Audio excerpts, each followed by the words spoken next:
A very good evening to you and welcome to the second day of the week. Today being Tuesday, 18th November 2025. Welcome to the NILECAST news at West Nile TV.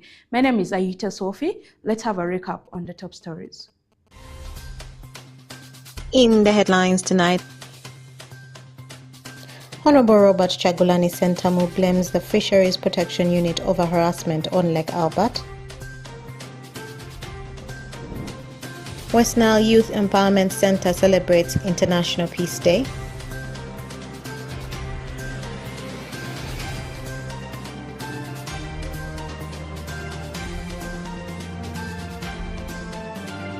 And empowering persons with disabilities with wheelchairs in Olua Refugee Settlement. This and more in the NILECAST News Bulletin.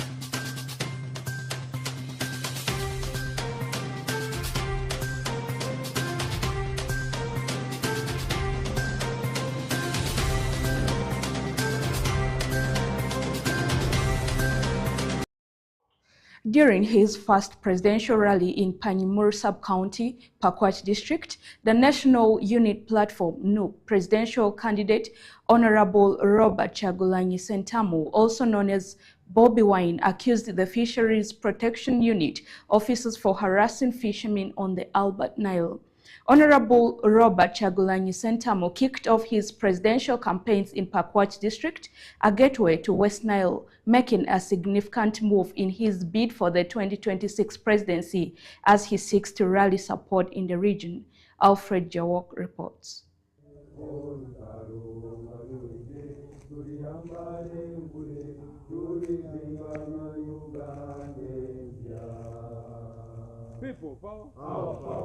The National Unity Platform presidential candidate Honorable Robert Chagulani Sentamu, also known as Bobby Wine, has kicked off his presidential campaigns in Pakwach District, a gateway to West Nile. This marks a significant move in his bid for the 2026 presidency as he seeks to rally support in the region. While addressing his first rallies in Panyimur Town Council, Pakwach District, Honorable Robert Chagulani Sentamu accuses Fisheries Protection Unit officers for harassing fishermen on the lake. According to Chagulani, Pakwach District is a strategic choice given the region's potential to propel Bobby Wine to national popularity.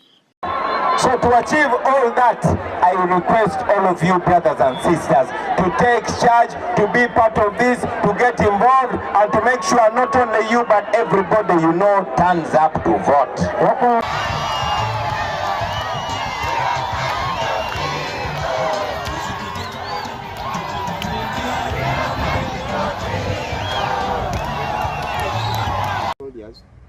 We are here for the safety of our president, not to disturb the community, not even to interrupt anyone.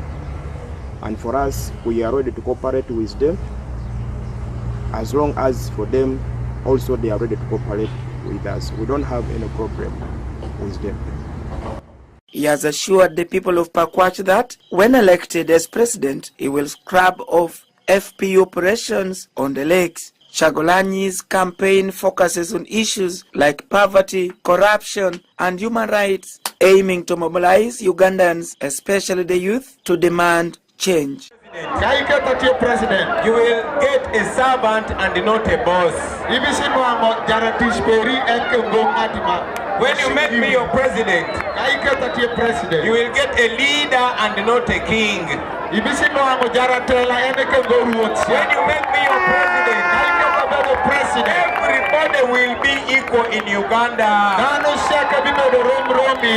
you make me your president, you will never see one man ruling Uganda for 40 years. When you make me your president, you will be getting tarmac road here. Once again. Your cows will be compensated because that was agreed about, only that they keep stealing the money.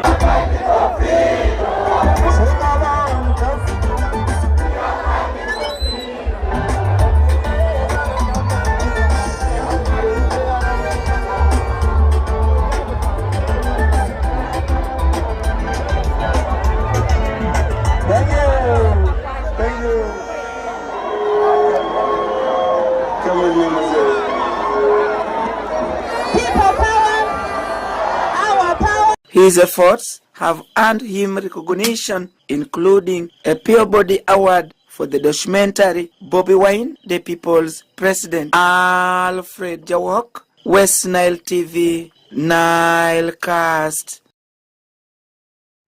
In other news, West Nile Youth Empowerment, in partnership with the Refugee Law Project, Peace Fellows and local secondary schools, commemorated International Peace Day in Arua City under the theme, Act Now for a Peaceful World at Host Hub Innovation Center.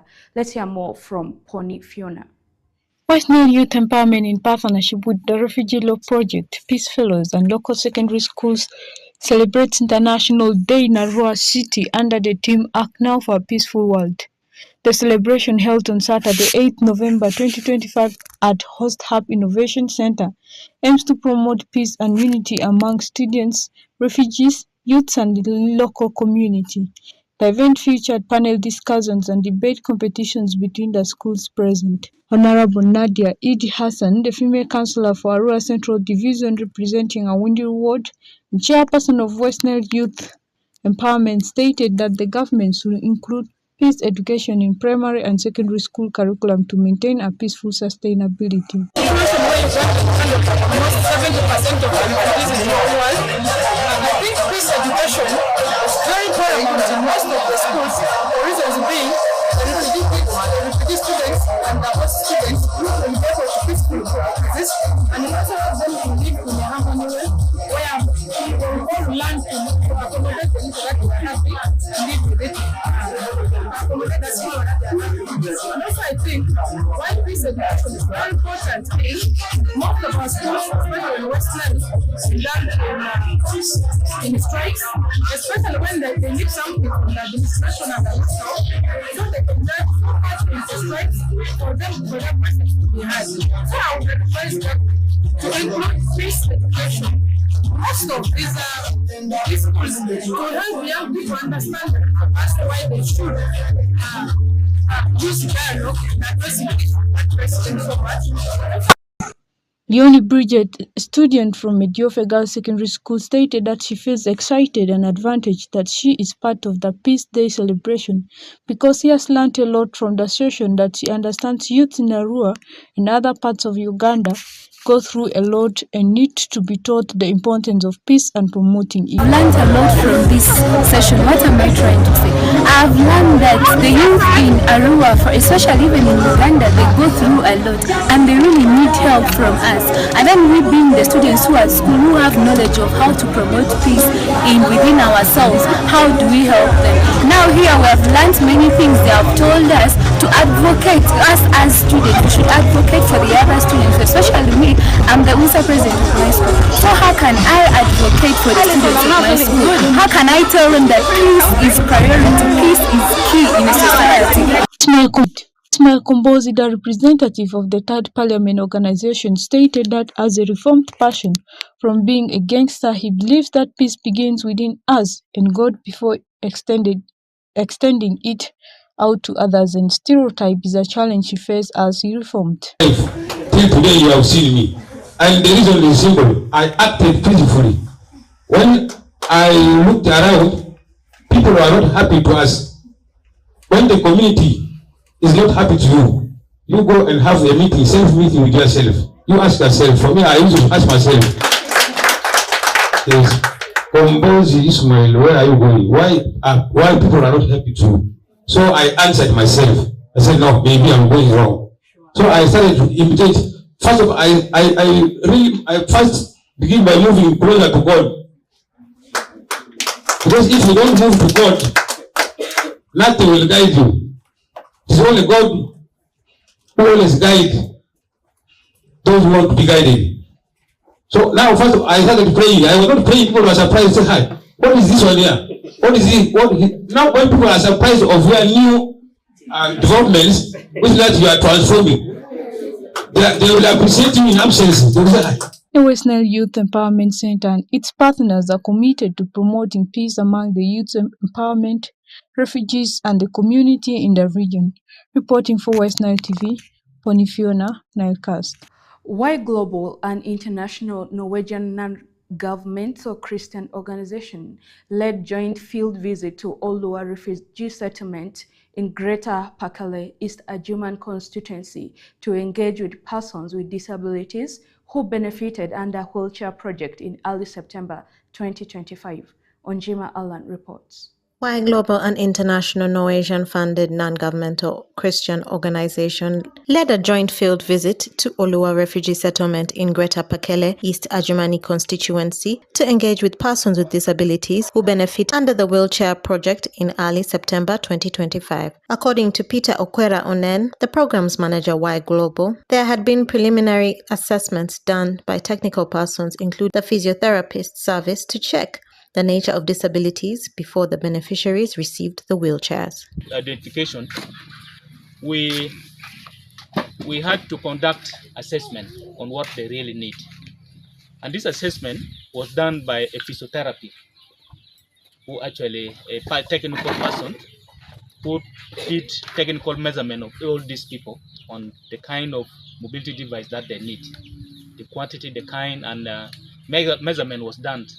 After the measurement, that is now went, actually the team of procurement went and contracted them to give the necessary services. Namukisa Kevin, a resident of Amuru Village and the wheelchair beneficiary under Y Global Ajumani Field Office, Ajumani District, applauded the initiative, stating that this has aided his school activities as far as movement is concerned.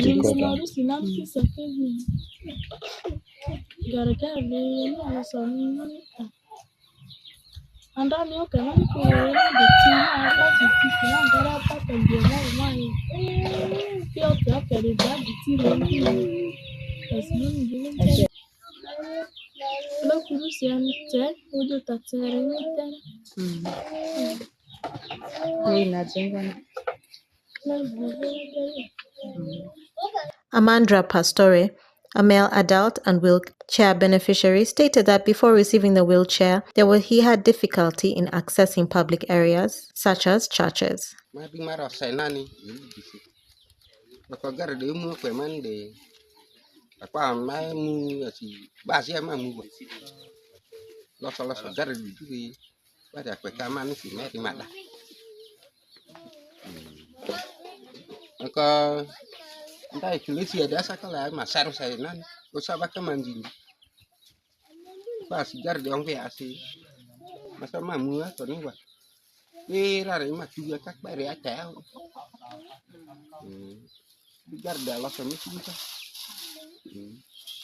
Atim Brenda, a representative of the Office of the Prime Minister, Refugee Desk, Ajumani District, appreciated Y Global for considering the plight of the persons with disabilities by supplying wheelchairs to the beneficiaries.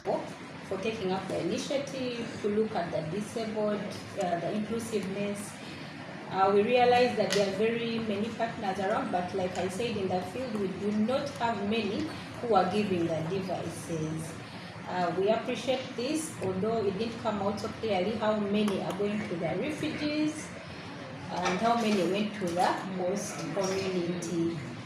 I noted that in Olua, one of the group members said that they do have disabled people in their groups. I don't know whether they are part of the beneficiaries or they were considered, I don't know.